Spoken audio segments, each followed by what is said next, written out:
So Iran's pretty happy with how this first round of nuclear talks wrapped up yesterday, going so far as to say, quote, whatever we said was accepted, and the American side gave ground, which wasn't exactly well received here in the United States, especially amongst the Iran hawks who just recently have been talking about not just the complete dismantlement of the Iranian nuclear program, not just the weaponization, but the entire program. Libya model is the term that's been used, but also destroying the Iranian long-range missile program and the elimination of their proxy network across the Middle East.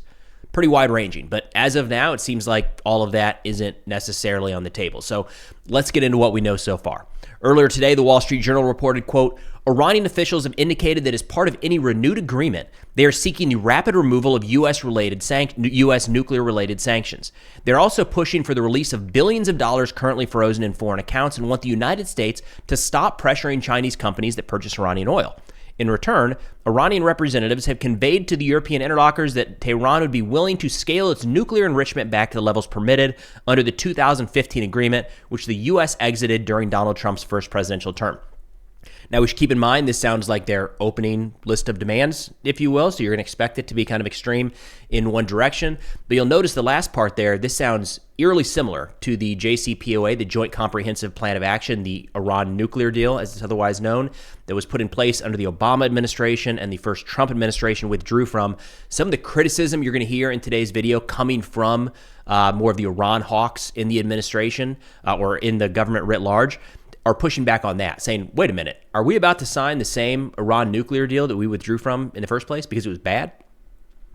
But moving to some Iranian assessments here, Mahmoud Nabavian, again, my apologies in the pronunciation here, he's the deputy head of the Iranian parliament's Foreign Policy Committee, said, quote, Trump wanted his Secretary of State Marco Rubio to take part in the Iran talks, but we insisted on Witkoff, and the U.S. backed down. Steve Witkoff, the presidential envoy, who, look, I've said this before. I think it's a problem that Witkoff, he might be the smartest person on earth, but the fact that he's trying to negotiate a peace deal in Ukraine, between Ukraine and Russia, between Israel and Hamas and Gaza, and now working the Iranian nuclear deal, it's too much for one person. And I wish we could spread this out a little bit more and have people laser focused on each one of these issues. But nonetheless, they wanted Witkoff, they got Witkoff.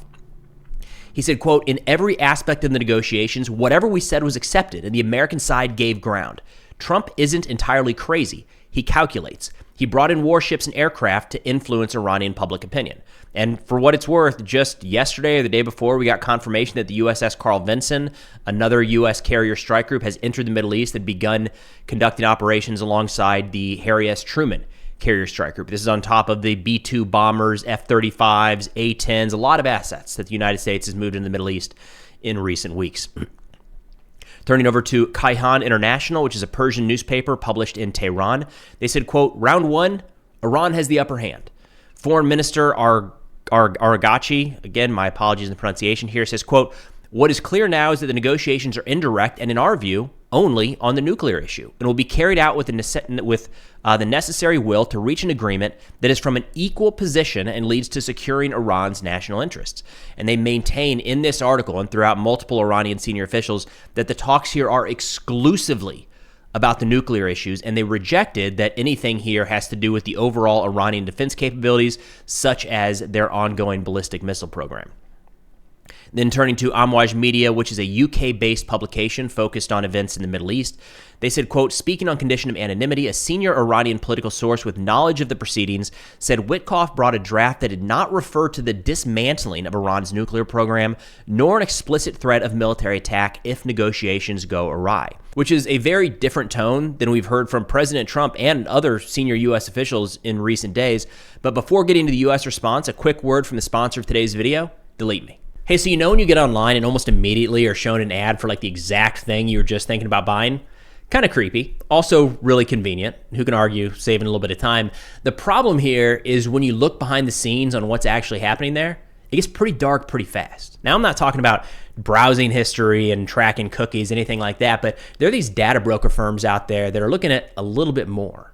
They're building profiles on you and me and our family members, things like, of course, name, age, address, gender, but also income level, number of children and their ages, medical conditions, religious or political affiliation, which I don't know why anybody would need that to sell me a new pair of shoes, but that's what these brokers are collecting and selling to anybody. No questions asked. And this is where tools like Delete Me come in, the sponsor of today's video. Delete Me is a subscription service that constantly scans the internet, and when they find your personal data available for sale, they have it removed. I use Delete Me, and here's a look at my most recent report. In March alone, they removed 20 listings across 20 different data brokers with 267 pieces of my personally identifiable information. So if you want to protect yourself and your family from these data brokers, get started with Delete Me today and use code Preston for 20% off all consumer plans. And with that, back to the video. Now, just a couple weeks ago, National Security Advisor Mike Waltz was on CBS Face the Nation, and they pushed him on the Iran deal and said, hey, what's on the table? What's not on the table? What is this going to look like? And this was Waltz's response, talking about the full dismantlement of the Iranian nuclear program. Can you clarify, is the U.S. seeking the dismantlement of Iran's nuclear program or verification like what President Obama put in place back in 2015 and President Trump pulled out of? Full dismantlement. Okay. Iran has to give up its program in a way that the entire world can see. And this is, look, as President Trump has said, this is coming to a head. All options are on the table. And it is time for Iran to walk away completely from its desire to have a nuclear weapon. And they will not and cannot be allowed to have a nuclear weapons program. That's enrichment, that is weaponization, and that it's strategic missile program. Can you only imagine? We've seen the death and destruction that they're doing through its proxies between Hezbollah, the Assad regime, the Houthis, and what have you. If they had nuclear weapons, the entire Middle East would explode in an arms race. That is completely unacceptable to our national security. And that's kind of been the line that the administration has said across the board. Everyone that talks about Iran, that's been the line that they've held pretty consistently. But that changed just a couple days ago when presidential advisor or envoy here, Steve Witkoff, did an interview with the Wall Street Journal where he said the administration's red line is, quote, the weaponization of Iran's nuclear capability, and that it's open to finding other ways to compromise between the two countries on the question of Iran's nuclear program, which is a big shift. And here's the deal. I understand in a lot of this, people will say, hey, it's negotiating, right? You take the extreme stance, you negotiate back from that, and then, hey, we're better today than we were before any deal was struck. But that becomes a problem when you have people inside of your administration giving out different views, right? So if we're going to stick with this hardline view of complete dismantlement, the Libya process, essentially, the complete dismantlement of the nuclear program, the removal of their proxy networks across the Middle East, and no more ballistic missile program, but then the person running our negotiations right out the gate says, or maybe something less. We'll see. You know, we can talk it down from there. We lose the leverage, right? Maybe we're not serious about those maximalist aims.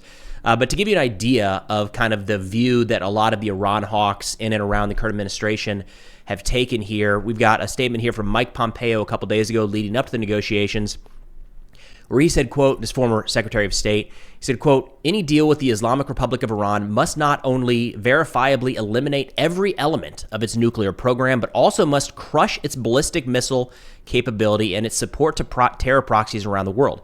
Anything less is simply Obama redux. President Trump rightly left the JCPOA because it achieved none of these three requirements for American security. No reason to be weaker than the Obama-Kerry capitulation to the cheating terrorist supreme leader. So again, that's been the hard line. Is JCPOA bad? We got to go a step further. So Witkoff coming out and saying, I don't know, maybe we'll just do something similar to that, has been upsetting to a couple folks in that camp. Then turning over to some statements here from the Foundation of Defense of Democracy, a rather hawkish organization in the United States when looking at Iran. We have Behnam bin Taleblu, the Iran program director, was just on the news, was interviewed just yesterday talking about this, where he said this is about more than the Iran nuclear program. It's about the overall problems with the Iranian regime. Here, give it a listen.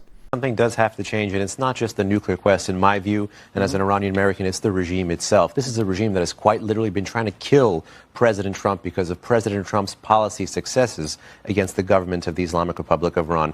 You have a 46-year track record of the regime saying death to America, saying death to Israel, and actually taking the Iranian people's resources and wasting those resources on this kind of anti-American revisionist quest to remake the Middle East in their Islamist and authoritarian image. So, unfortunately, unfortunately, as much as everyone does want what President Trump to have said to be true, the real impediment there is not the nuclear quest. The real impediment there is the regime itself. And then sticking with FDD again, which I feel like is appropriate to kind of striking the hawkish tone of the policies towards Iran. We've got Clifford May here, the founder and president of FDD, saying, quote, "The only acceptable deal would require that Iran's nuclear weapons infrastructure be completely and verifiably dismantled. They can't have a nuclear weapon," President Trump said on Monday. "That's all there is. If that result cannot be achieved diplomatically and quickly, Trump should fulfill his campaign promise to take military action to ensure that Iran's Islamists do not become the fourth nuclear-armed member of an aggressive, ambitious, and anti-American axis that also includes Chinese communists, Russian neo-imperialists, and the dynastic dictator in North Korea. Alternatively, Trump could assist in an Israeli effort to cripple Tehran's nuclear weapons program." So again, a lot of pushback from the Iran hawks at this point, that understandably so, based off of recent statements from the Trump administration, thought that, hey, we're getting ready to draw this hard line in the sand. 60 days, that looks like that may have been extended a little bit. We've got military assets moving into the region. You know, arguably, Tehran is weaker now than they've been in a long time. That was something we talked about in an interview this past week with Andrew Fox. You know, the dismantlement of so many of the Iranian proxy network, the axis of resistance, if you will, from Hamas being tied up and severely degraded in Gaza, Hezbollah pretty well defanged, the Houthis tied up with the United States and Israel down in Yemen. The Assad regime is gone. The Iran-backed militias in Syria kind of backed out. A lot of them went to Iraq and then decided not to go into Syria to push back against Jolani and HTS when they were taking over the country a few months back. So you're seeing a lot of the Iranian proxy network, maybe not as powerful as it once was. With the movement of U.S. assets to the region, there were a lot of people thinking, we're going to draw a hard line and we're going to stick to it, and we're going to get something really effective done here in terms of the dismantlement of the Iranian nuclear program. But as these talks are taking place, and now it looks like the next one is set for this coming weekend, they're going to continue, which is a positive step. It sounds like maybe we're moving back a little bit from those maximalist aims, which there's going to be arguments for and against, right? The argument for is maybe we can go about doing this without the use of military force. The argument against that we heard from some of the folks here at FDD and Mike Pompeo is this is just kicking the can down the road. This is a bad regime that wants to kill Americans, destabilize the Middle East, destroy Israel.